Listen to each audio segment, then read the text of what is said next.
Hi everyone, in front of me I've got VIVO X300 Ultra, and let me share with you how to reset up preferences on this device.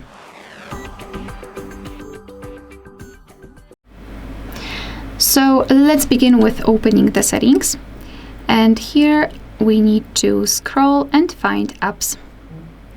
Then let's tap on App Manager and tap on the two dots icon in the right upper corner.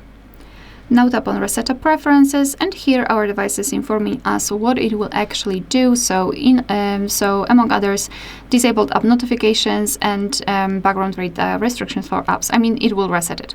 So simply tap on Reset, and basically this is it.